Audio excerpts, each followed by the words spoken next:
Welcome to AR6 news bulletin ముందుగా headlines మీడియాతో సమావేశం నిర్వహించిన రాజన్న సిరిసిల్ల జిల్లా బీజేపీ ప్రధాన కార్యదర్శి రెడ్డబోయిన గోపి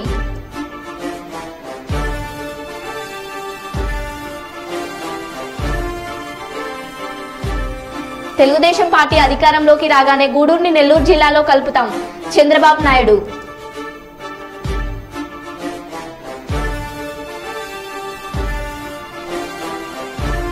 అక్రమంగా గంజాయి తరలిస్తున్న 3 వ్యక్తుల్ని అరెస్టు చేసి రిమాండ్కి తరలింపు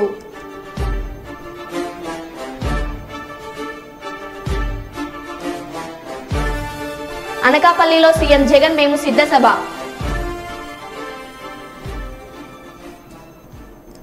ఇక వివరాల్లోకి వెళ్తే బోయినపల్లి మండల కేంద్రంలో గత 40 రోజుల నుంచి ఎండల తీవ్రతను దృష్టిలో పెట్టుకుని బోయినపల్లి మండల కేంద్రానికి వచ్చే చుట్టుపక్కల గ్రామాల ప్రజలకు తాగునీరు అందించాలనే ఉద్దేశంతో కామ్రేడ్ పుచ్చలపల్లి సుందరయ్య ఆశయాలకు అనుగుణంగా సేవాభావంతో సిపిఎం మండల శాఖ ఆధ్వర్యంలో గత 40 రోజుల నుంచి చలివేంద్ర కార్యక్రమాన్ని నిరంతరంగా కొనసాగించడం జరుగుతుంది. ఈ చలివేంద్రం నీటి వసతిని మండల కేంద్రానికి వచ్చే గ్రామీణ ప్రజానికం, ప్రభుత్వ కార్యాలయాలకు వచ్చే ప్రజానికం ఈ చలివేంద్రం కార్యక్రమాన్ని ఉపయోగించుకోవాలని మండల సిపిఎం పార్టీ శాఖ తరపున విజ్ఞప్తి చేయడం జరుగుతుంది. మండల కేంద్రానికి వచ్చే సామాన్య ప్రజానికం ఎవరైతే ఉన్నారో, అలాగే ప్రభుత్వ కార్యాలయాలకు వచ్చే ప్రజానికం ఎవరైతే ఉన్నారో, ఈ గత నెల రోజుల నుంచి విపరీతమైన ఎండలు కొడుతున్నాయి కాబట్టి ప్రజల దాహార్తిని తీర్చడానికి కామ్రేడ్ పుచ్చలపల్లి సుందరయ్య ఆశయాలకు అనుగుణంగా ప్రజల పట్ల సేవాభావం ఉండాలనే ఒక గొప్ప సిద్ధాంతాన్ని ఇది అనుకొని ఈ కార్యక్రమాన్ని సిపిఎం పార్టీ శాఖ ఆధ్వర్యంలో కూడా గత 40 రోజుల నుంచి నిరంతరాయంగా ఈ చలివేంద్ర కార్యక్రమం ఏర్పాటు చేయడం జరుగుతుంది. కావున ఈ మండలంలో ఉన్న ప్రజానికం, మండల కేంద్రానికి వచ్చే సామాన్య ప్రజానికం ఎవరైతే ఉన్నారో ఈ చలివేంద్ర కార్యక్రమాన్ని సద్వినియోగం చేసుకోవాలని ఈ సందర్భంగా సిపిఎం పార్టీ మండల శాఖ తరఫున విజ్ఞప్తి చేయడం జరుగుతుంది. ఎందుకంటే ఈ మే చివరి నాటి దానికి కూడా నిరంతరాయంగా కొనసాగుతుంది కాబట్టి ఈ దాహం తీరాలన్న ఒక సదుద్దేశంతో మండల శాఖ ఆధ్వర్యంలో కూడా ఈ చలివేంద్ర కార్యక్రమాన్ని ఏర్పాటు చేయడం జరిగింది. కాబట్టి కంపల్సరీ ప్రతి ఒక్కరు ఈ కార్యక్రమాన్ని వినియోగించుకోవాలని చెప్పి సిపిఎం పార్టీ మండల శాఖ తరఫున విజ్ఞప్తి చేయడం జరుగుతుంది. అలాగే మరొక ముఖ్య విషయం, ఈ ఎలక్షన్ ఇప్పుడు ఎంపీ ఎలక్షన్ వస్తున్న సందర్భంలో ఈ సామాన్య ప్రజలు ఈ బీజేపీ ప్రభుత్వానికి బుద్ధి చెప్పాలని చెప్పి ఈ సందర్భంగా మండల సిపిఎం పార్టీ శాఖ తరఫున విజ్ఞప్తి చేయడం జరుగుతుంది. అనకాపల్లిలో సీఎం జగన్ మేము సభ సిద్ధం చేసిన కామెంట్స్. చంద్రబాబుని ఉద్దేశించి రాష్ట్రాన్ని దోచుకోవడానికి వీళ్లకు అధికారం కావాలంట. మంచి చేసే మీ బిడ్డ ఓట్లు అడుగుతుంటే మోసం చేసి చంద్రబాబు ఓట్లు అడుగుతున్నారని అన్నారు. అనకాపల్లిలో నాకు 2 సముద్రాలు కనిపిస్తున్నాయి. ఒకటి బంగాళాఖాతం అయితే మరొకటి అనకాపల్లి మేమంతా సిద్ధం సభ. ఈ సభ చరిత్రలో నిలిచిపోతుంది. ఈ ఎన్నికలు కేవలం ఎమ్మెల్యే ఎంపీలను ఎన్నుకునే ఎన్నికలు కాదు. మన పిల్లలు, అక్కా చెల్లెమ్మలు, అవ్వతాతలు, రైతుల తలరాత నిర్ణయించే ఎన్నికలు. 5 ఏళ్లలో ప్రజల మనసులను గెలిచి ఎన్నికలకు వెళ్తున్నాం. వాళ్ళు కుట్రలు పొత్తులతో ఎన్నికలకు వెళ్తున్నారు. ఈ యుద్ధానికి మీరంతా సిద్ధమేనా అని అన్నారు. ఎవరయ్యా అని అడుగుతా ఉన్నాను. ఓ బాబు, నిన్నే అడుగుతున్నా, ఏమనాలి నిన్ను అని అడుగుతా ఉన్నాను. నేను బచ్చా అయితే 5 ఏళ్ల తర్వాత కూడా నాతో పోటీకి నువ్వు ఒక్కనివే రావడానికి నీకు ధైర్యం చాలడం లేదు. 1 డజన్ మందిని వెనకేసుకొని వస్తా ఉన్నా, నిన్నేమనాలి అని అడుగుతా ఉన్నాను. ఓ బాబు, నిన్ను ఏమనాలి అని అడుగుతా ఉన్నాను. ఏమనాలి?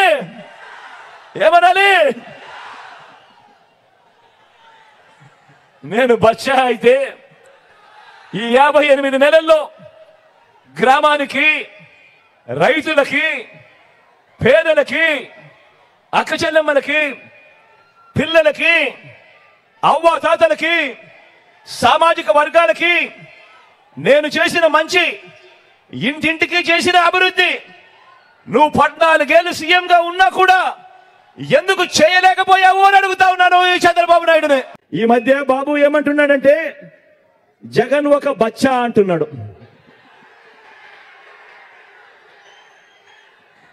జగన్ ఒక బచ్చా అని కూడా అంటా ఉన్నాడు. ఇలాంటి మాటలు వింటుంటేనే నాకు కొన్ని కథలు, కొన్ని మాటలు గుర్తుకొస్తాయి. కృష్ణుడిని బచ్చా అనుకున్న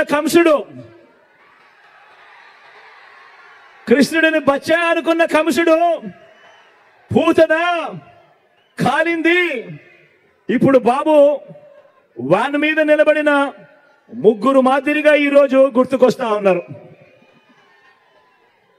రాముడిని బచ్చా అనుకున్న మారీషుడు సుబాహుడు ఇప్పుడు రామోజీ వేషంలోనూ ఓ ఆంధ్రజ్యోతి రాధాకృష్ణన్లా ఈరోజు కనిపిస్తా ఉన్నారు. హనుమంతుడిని బచ్చా అనుకున్న రావణుడు కూడా వీళ్ళల్లో గుర్తుకొస్తా ఉన్నాడు. చరిత్రలో పోయే కాలం వచ్చినప్పుడు, చరిత్రలో ఓడిపోయే కాలం వచ్చినప్పుడు విలన్లందరికీ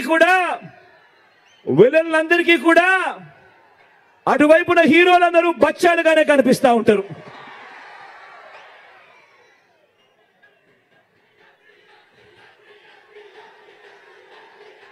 అయ్యా చంద్రబాబు, నువ్వు బచ్చా అంటున్న నేను ప్రజలకు మంచి చేసి ఎన్నికల్లో ఒంటరిగా ధైర్యంగా ప్రజల ముందుకు నేను వస్తా ఉన్నా.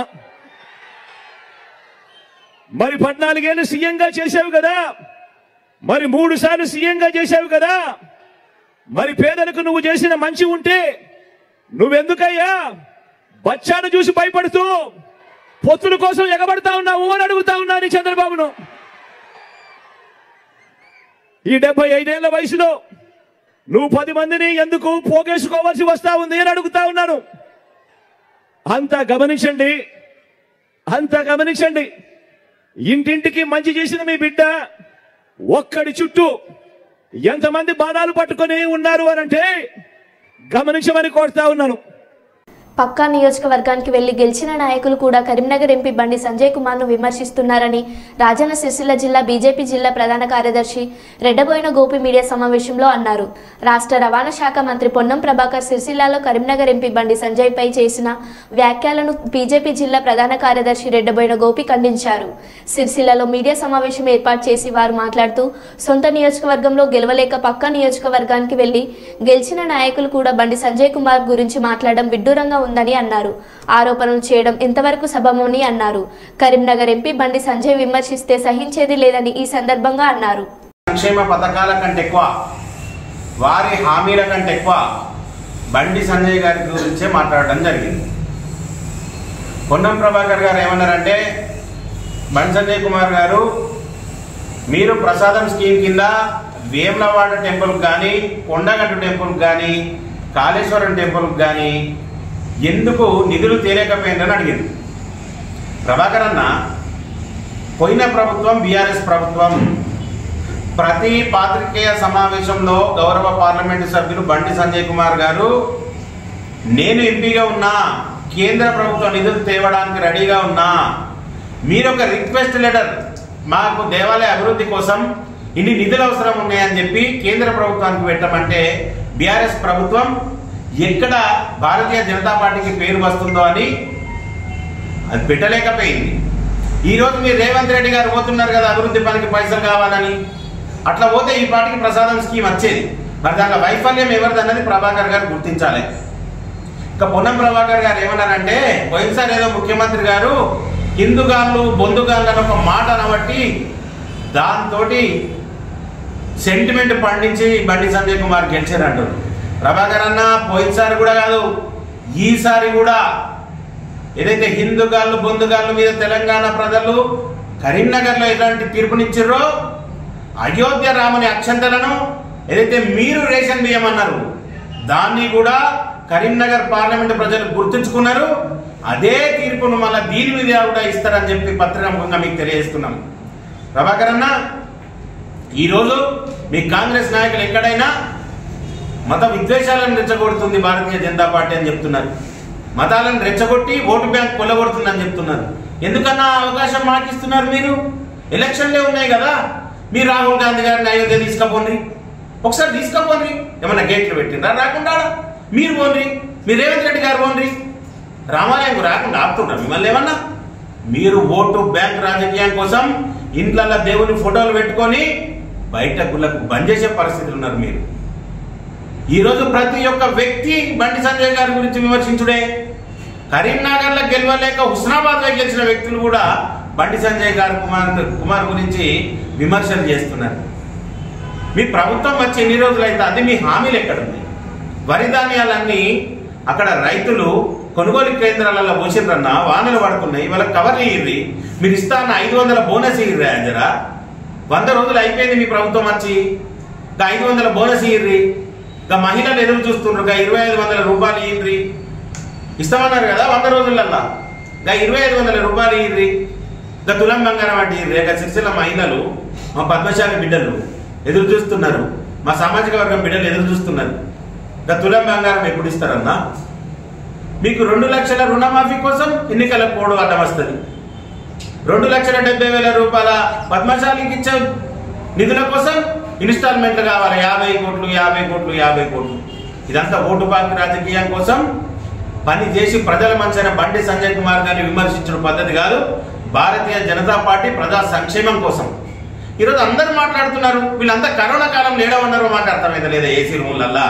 పాపం బండి సంజయ్ కుమార్ గారు ఆయన నియోజకవర్గం ఉన్న ప్రతి ఒక్క హాస్పిటల్లో పీపీ కిట్లు వేసుకొని కరీంనగర్లో కానీ సిరిసిల్లలో కానీ వేములవాడలో కానీ మరి ఏ రకంగా ఉన్నది, వీళ్ళకి ఏ రకంగా వైద్యం అందుతుందని తెలుపుకుంటా ప్రతి నియోజకవర్గానికి ప్రతి ఒక్క అంబులెన్స్ ఇచ్చి పీపీ కిట్లను ఇచ్చి దానికి సంబంధించిన సామాన్ ఇచ్చి కేంద్రంకి ఎంతో నిధులు తెచ్చి వాళ్ళకి సహకరించిందయ్యా.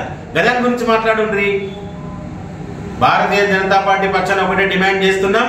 ప్రభాకర్ అన్న మీరు ఇవ్వాల్సిన హామీలు ఇవ్వాలి. మీ రేషన్ బియ్యం కింద ఈసారి కూడా మేమే గెలవబోతున్నాం.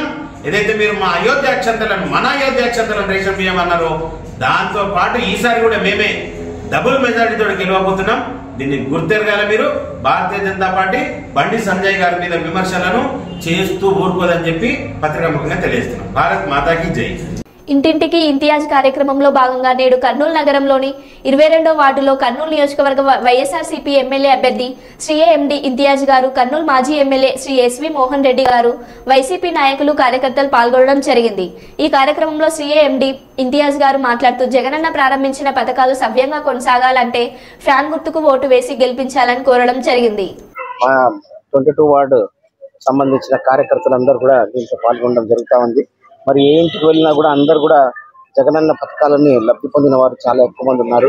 అందరు కూడా మళ్ళీ జగనన్నే రావాలి, లేకపోతే ఈ పథకాలు కొనసాగవు అని వారందరూ కూడా ఫ్యాన్ గుర్తుకే ఓటేస్తామని ఆశాభావిస్తూ అందరు కూడా చెప్తా ఉన్నారు.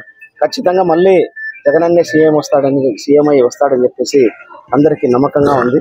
సో ఈ కర్నూలులో కూడా ముచ్చటగా 3వ వైసీపీ గెలుస్తుందని పూర్తి విశ్వాసం మాకుంది.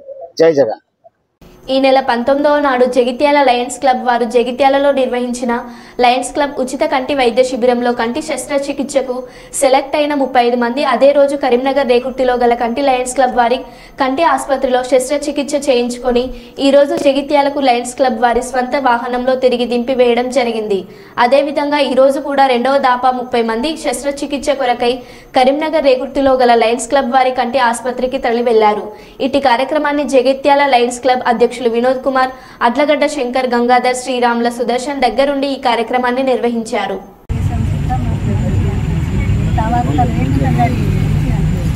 మరి ఇంకోళ్ళన్నా చేయించుకుంటా అంటే మీరు పొమ్మని చెప్తారా, ఏమంటారు? మన లయన్స్ క్లబ్ జగిత్యాల వారి ఆధ్వర్యంలో కరీంనగర్ రేకుర్తి హాస్పిటల్లో ఉచిత కంటి శిబిరం నిర్వహించి మంచి వసతులు ఉన్నాయి, మంచి ఆపరేషన్ చేసారు, మంచిగా భోజన సౌకర్యం ఉంది, అన్ని రకాల మంచిగా చేసి మంచి ప్రజలను అలా తీసుకొచ్చి యథావిధిగా ఇక్కడ తెచ్చింది. సమాజంలో ధర్మానికి హాని కలిగించే శక్తులను అడ్డుకోవాలని, మతం ధృవీకరణ దేశ భద్రతకు పెను ప్రమాదమని, ఈ దేశాన్ని ప్రమాదంలో పడకుండా కాపాడుకోవాల్సిన ముఖ్యమైన బాధ్యత హిందూ సమాజంపై ఉన్నదని పూజా స్వామీజీలు పిలుపునిచ్చారు. విశ్వ హిందూ పరిషత్ దక్షిణాంధ్రప్రదేశ్ ఆధ్వర్యంలో కడప శివార్లోని శ్రీ లలిత పంచయాతన దేవాలయం నందు శనివారం ఏర్పాటు చేసిన ధర్మచార్యుల సమావేశంలో స్వామీజీలందరూ ముక్తకంఠంగా ఈ అంశంపై వారి వారి స్వీయ అనుభవాలను పంచుకున్నారు. ఈ కార్యక్రమానికి చిన్మయ మిషన్ పీఠాధిపతులు శ్రీ శ్రీ శ్రీ తుర్యానంద స్వామీజీ అధ్యక్షత వహించారు. ఈ కార్యక్రమంలో విశ్వ హిందూ పరిషత్ కేంద్రీయ మార్గదర్శక మండలి సభ్యులు ఆచలానంద ఆశ్రమం పీఠాధిపతులు శ్రీ శ్రీ శ్రీ వీరజనానంద స్వామీజీ మాట్లాడుతూ ధర్మ వ్యాప్తికి ప్రతి మాటలు పీటలు గ్రామాల్లో పర్యటించాలని సూచించారు. తిరుపతి లలిత పీఠాధిపతులు శ్రీ శ్రీ శ్రీ స్వస్వరూపానంద స్వామీజీ మాట్లాడుతూ మన ధర్మాన్ని సామాన్యుల వద్దకు తీసుకువెళ్లాలన్నారు. తిరుపతి రామకృష్ణ మఠం పీఠాధిపతులు శ్రీ సుకృతానంద పూరి స్వామీజీ మాట్లాడుతూ విద్య ద్వారా సమాజాన్ని చైతన్యవంతం చేయడానికి అందరం కలిసి పనిచేద్దామన్నారు. భాగ్యనగర క్షేత్ర సంఘటన కార్యదర్శి గుమ్మల్ల సత్యంజీ మాట్లాడుతూ మతరంతీకరణ వల్ల జరుగుతున్న ప్రమాదాలను వివరించి వారిని స్వధర్మంలోకి తీసుకురావాలని పిలుపునిచ్చారు. ఆకర్షణీయంగా ఉంది ఇది ఒకటి. ఇంకొకటి ఇది నేను పిల్లలకి చెప్తున్నాను, బాలవిహారం యువతకి ఈ సంవత్సరము చాలా మంచి మంచి కార్యక్రమాలు చేపట్టబోతున్నాం ఆశ్రమం ఆధారంగా. ఒకటి యూత్ ఎంపవర్మెంట్ ప్రోగ్రామ్ అని చిన్మయ మిషన్, చిన్మయ యువ కేంద్ర ఒక కోర్స్ చేస్తూ ఉన్నాం. మీ అందరికీ తెలుసు, గ్రాడ్యుయేషన్ అయిపోయిన తర్వాత పిల్లలు హైదరాబాద్కి వెళ్ళి కోచింగ్లు తీసుకుంటూ ఈ ఉద్యోగమా ఆ ఉద్యోగమా కొన్నిసార్లు 2-3 సంవత్సరాలు హైదరాబాద్లోనో బెంగళూరులోనో టైం గడుపుతూ ఉన్నారు. మిత్రానంద స్వామీజీ వారు గత 20 సంవత్సరాల క్రితం ఒక కాన్సెప్ట్, నేను కూడా యువమైన ప్రొడక్ట్ని, ఆ రోజులో 2 సంవత్సరాలు, ఈరోజు 1 ఇయర్ కోర్స్. ఏమిటంటే కొన్ని దేశాల్లో గ్రాడ్యుయేషన్ అయిపోయిన తర్వాత 1 సంవత్సరం నువ్వు దేశానికి సమయం ఇవ్వాలి, లేదా 2 సంవత్సరాలు ఇవ్వాలి. ఇక్కడ గ్రాడ్యుయేషన్ అయిపోయిన తర్వాత 1 సంవత్సరం దేశానికే కాదు నీ కోసం కూడా సమయం. Learn, serve and grow. 3 నెలలు నేర్చుకో, 9 నెలలు సేవ చేయి, జీవితాంతం వెలుగుతావు. ఇది concept. Graduation, any graduation, degree లోపల నిర్భయత్వాన్ని ఎలా పొందాలి, ఫియర్లెస్నెస్ ఏ విధంగా, లోపల ఆత్మవిశ్వాసం ఎలా పెంపొందించుకోవాలి, లేక త్యాగ భావన అంటే ఏమిటి, సేవ అంటే ఏమిటి, కర్మయోగం అంటే ఏమిటి, ఇలా అనేక. గవర్నర్ జనరల్ 1835లో ఆంగ్ల అంటే ఇంగ్లీష్ని మన భారతదేశానికి తీసుకొచ్చి, ఆయన ఉద్దేశం మనందరినీ గుమస్తాలు చేయడం కోసం. అంతకుముందు లక్షల కొలది మనకి విద్యా వ్యవస్థ ఉంది, గురుకులాలు ఉన్నాయి, అవన్నీ అన్నీ పోలేదు. సో అవి తీసుకురావటం, తర్వాత రామకృష్ణ వారు రావటం అంటే ఇది ఒక యుగధారణ. తర్వాత వివేకానంద స్వామీజీ మొట్టమొదట మాతృభాష సంస్కృతం, తర్వాత ఇష్టం లేకపోయినా మొదట, తర్వాత ఇంగ్లీష్ నేర్చుకోవటం, అన్ని విద్యలో ఇంగ్లీషు, సంస్కృతం, తర్వాత హిందీ అన్నింటిలో నేర్చుకొని ఒక ఆధునిక ఇంగ్లీష్ ప్రొఫెసర్గా నేర్చుకున్నారు. అటు 105లో భవతారిణి అమ్మవారి దగ్గర కాళికా ఆలయంలో, అక్కడ 3 ఆలయాలు, 12 శివాలయాలు, అమ్మవారి భవతారిణి అమ్మవారి కాళికాలయం, రాధాకృష్ణాలయం, అక్కడ గురువు దగ్గర ఆయన ఆ బ్రహ్మ విద్యని పొంది తర్వాత మన భారతదేశం అందరికీ, ఇంకా ఇక్కడికే కాకుండా భారతదేశమే కాకుండా యావత్ ప్రపంచంలో సనాతన. వేములవాడ పట్టణ పోలీస్ స్టేషన్లో ఏర్పాటు చేసిన మీడియా సమావేశంలో వివరాలు వెల్లడించిన రాజన్న సిరిసిల్ల జిల్లా ఎస్పీ శ్రీ అఖిల్ మహాజన్. ఈ సందర్భంగా ఎస్పీ గారు మాట్లాడుతూ ఉత్తరప్రదేశ్ రాష్ట్రానికి చెందిన వికాస్ అనే వ్యక్తి ఒడిశా రాష్ట్రానికి చెందిన 2 మైనర్ల ద్వారా ఒడిశా రాష్ట్రం నుండి 5 కిలోల గంజాయిని తెప్పించి జగదల్పూర్లో కలుసుకుని ఆ గంజాయితో సిరిసిల్ల వేములవాడ పట్టణాల్లో గంజాయికి అలవాటు పడిన వ్యక్తులకు ఎక్కువ ధరకు అమ్మి సులభంగా డబ్బులు సంపాదించాలనే ఉద్దేశంతో జగదల్పూర్ నుండి ట్రావెల్స్ బస్ ద్వారా కరీంనగర్కి, అక్కడి నుండి బస్సులో వేములవాడకు వచ్చి వేములవాడ చింతల తానా శివారికి వస్తున్నారనే నమ్మదగిన సమాచారం మేరకు శనివారం రోజున సాయంత్రం 5 గంటలకి చింతల తానా శివార్ ఆర్టీసీ బస్ డిపో దగ్గరలో ఆ ముగ్గురిని వేములవాడ టౌన్ పోలీసులు అదుపులోకి తీసుకొని వారిని విచారించగా వికాస్ అనే వ్యక్తి ఒడిశా రాష్ట్రానికి చెందిన 2 మైనర్ వ్యక్తుల ద్వారా గంజాయిని జగదల్పూర్కి తెప్పించి అక్కడి నుండి ముగ్గురు కలిసి వేములవాడ వచ్చి ఇక్కడ వివిధ ప్రాంతాల్లో గంజాయికి అలవాటు పడిన వ్యక్తులకు ఎక్కువ ధరకు అమ్ముతున్నామని చెప్పగా వారి వద్ద నుండి 5 కిలోల గంజాయిని స్వాధీనం చేసుకుని అరెస్టు చేసి ఈ రోజు రిమాండ్కి తరలించడం జరిగిందని ఎస్పీ గారు తెలిపారు. తరచుగా జిల్లాలో అక్రమ గంజాయి రవాణాకు పాల్పడితే వారిపై పిడి యాక్ట్ నమోదు చేయడం జరుగుతుందని ఈ సందర్భంగా ఎస్పీ గారు హెచ్చరించారు. ఇదే రెగ్యులర్ బిజినెస్ చేస్తారు. ఇంతకుముందు కూడా 2-3 సార్లు వచ్చారు, కరీంనగర్ వచ్చారు, కరీంనగర్ నుండి ఇక్కడ వేములవాడ సిరిసిల్ల కూడా ఇంతకుముందు అమ్మాయి ఎక్కువ ఇతను పట్టుకున్నాము. మనం డిమాండ్ పోతారు. ఇది కాకుండా కూడా మనం ఇప్పుడు లిస్ట్ ప్రిపేర్ చేస్తున్నాం. ఎవరెవరి పిల్లలు కూడా గాంజా తాగుతున్నారు వాళ్ళకు కూడా పేరెంట్స్కి పిలుస్తున్నాము. అది కూడా రెగ్యులర్గా కౌన్సిలింగ్ జరుగుతుంది. ఎవరెవరి పిల్లలు తాగుతున్నారు ఒకసారి వార్నింగ్ ఇస్తున్నాము, వాళ్ళకి కౌన్సిలింగ్ చేస్తున్నాము. మళ్ళీ దొరికితే దానిపైన వారిపై కేసు అవుతుంది. కేసు అయితే తర్వాత ఇబ్బంది అవుతుంది. అంటే పాస్పోర్టులో, వీసాలో, జాబ్ వెరిఫికేషన్లో, కానిస్టేబుల్ రిక్రూట్మెంట్ జరిగింది. అలా కొంతమంది పైన కేసెస్ ఉంటే లిస్ట్లో సెలెక్ట్ అయిన తర్వాత కూడా కేసెస్ ఉన్న వల్ల వాళ్ళకి ఫైనల్ కాల్ లెటర్ రాలేదు. అట్లయినా ఇబ్బంది వస్తుంది. నా దగ్గర కూడా చాలామంది వస్తారు, ఆ పాస్పోర్ట్ వచ్చింది, వీసా వచ్చింది, ఫైనల్ అక్కడ కంపెనీలో కువైత్లో గల్ఫ్లో పోవాలి అంటే కేసు ఉన్నాయి, మనం పోలీస్ వెరిఫికేషన్ ఇవ్వము. సో అందరు గాంజాతో దూరం ఉండాలి. మనం గాంజా పైన ఒక డ్రగ్ వార్ చేయాలి. అందరు కలిపి చేస్తే జనాలు, అందులో రిపోర్టర్స్, మీడియా వాళ్ళు, కామన్ సిటిజన్, డాక్టర్స్ అందరు కలిపి ఒక వార్ చేస్తే మనం దీనిపైన గెలవచ్చు. సో అందరితో అదే మళ్ళీ మీకు ఏమైనా చిన్న ఇన్ఫర్మేషన్ ఉంటే మనం 100 ఇంటెలిజెన్స్ పెట్టి పట్టుకుంటాము. మన జిల్లాలో మనం గాంజా మినిమైజ్ చేయాలి, 100% రిమూవ్ చేయాలి, ప్రయత్నం చేస్తాం. దానికి అందరికీ సహకారం. సార్ వెమ్నాలు ఎన్ని గంజా కేసులు ఇప్పటివరకు? ఈ సంవత్సరం ఐ థింక్ నా 14 కేసెస్ ఆల్రెడీ అయినాయి. ఇది 15th కేసు ఈ సంవత్సరం. లాస్ట్ ఇయర్ కూడా 70 వరకు కేసెస్ అయినాయి. సో వాళ్ళకు కూడా లిస్ట్ ఉన్నాయి, 78 79 అక్యూజ్ ఉన్నారు వాళ్ళు. అది కూడా మన జిల్లా వాళ్ళు ఉన్నారు, బయట వాళ్ళు ఉన్నారు. వాళ్ళపైన సస్పెక్ట్ షీట్స్ కూడా ఓపెన్ చేయడం జరిగింది. వాళ్ళకి రెగ్యులర్ చెకింగ్ కూడా నడుస్తుంది. వాళ్ళ మళ్ళీ అది దారికి పోతున్నారా లేదా, ఎవరైనా మళ్ళీ పోతే మళ్ళీ కేసు పెడుతున్నాం, జైలుకి పంపిస్తాం. చెప్పారు మనం డెఫినెట్లీ. ఇప్పుడు సిరిసిల్లలో 10:30 బంద్ అవుతున్నాయి అని, ఇక్కడ కూడా వెంగవాడ కూడా ఈ రోజు నుండి లేకపోతే 1-2 డేస్ పడుతుంది జనాలకి అలవాటు పడడానికి. 10:30 తర్వాత అన్ని బంద్ ఉందా అమ్మారు, మళ్ళీ అమ్మారు మళ్ళీ పడుతున్నారు.